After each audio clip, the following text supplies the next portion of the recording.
বাংলাদেশের গাইবান্ধা জেলায় রাম মন্দির হবে।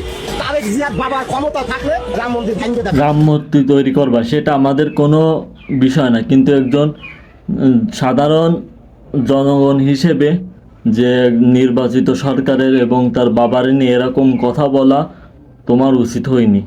আর এটা হলো 95% মুসলিম দেশে তোমরা রাম মূর্তি তৈরি করবা, ওতে আমাদের কোনো সমস্যা নাই, কিন্তু তোমরা একটা মন্দির তৈরি করে তার ভিতরে বানাও। তোমরা জনসংখ্যা এভাবে কী জন্য বানাবা? তো এই দেশের 95% হলো মুসলিম কান্ট্রি, সেই জায়গা তোমরা যদি বানাও তাইলে তো বাংলাদেশের প্রত্যেকটা মুসলিমের বিরুদ্ধে কথা বলবে। তোমরা যদি একটা মন্দিরের ভিতরে বানাইতে তাইলে বাংলাদেশের মুসলমানদের কোনো আপত্তি থাকতো না, কখনো কথা বলতো না। সেই জায়গা তোমরা প্রকাশ্যে বানাচ্ছাও, কী জন্য প্রকাশ্যে বানাচ্ছাও?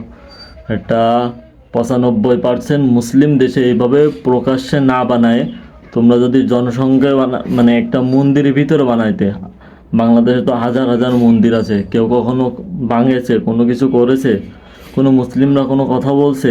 কেউ কখনো কথা বলি নাই।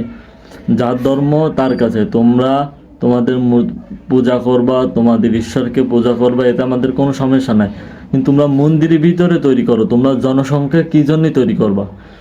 তৈরি যদি করতে হয় তাইলে তোমরা মন্দিরের ভিতরে তৈরি করো। জনসংখ্যা কী জন্যই তৈরি করবা? আর প্রত্যেকটা জেলায় তোমরা মন্দিরের ভিতরে তৈরি করো। প্রত্যেকটা জেলায় আছে, প্রত্যেকটা জেলায় মন্দির আছে।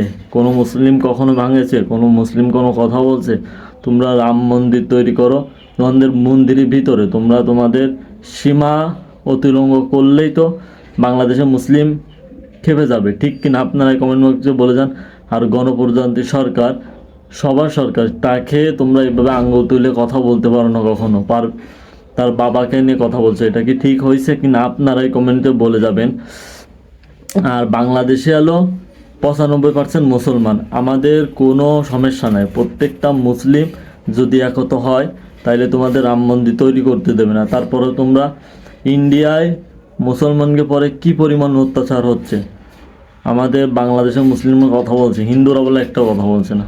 রাম মন্দির তৈরি করছে, ইন্ডিয়ার থেকে উস্কানিমূলক কথা বলতেছে, সেটা বাংলাদেশে খেপে যাচ্ছে। বাংলাদেশের উস্কানিমূলক কথা বলছে, এলো একটা ইন্ডিয়ার একটা র এজেন্ট, নাইলে এরকম কথা বলতে পারে না। আমাদের দেশের সরকারকে নিয়ে এরকম কথা কখনো বলতে পারে না।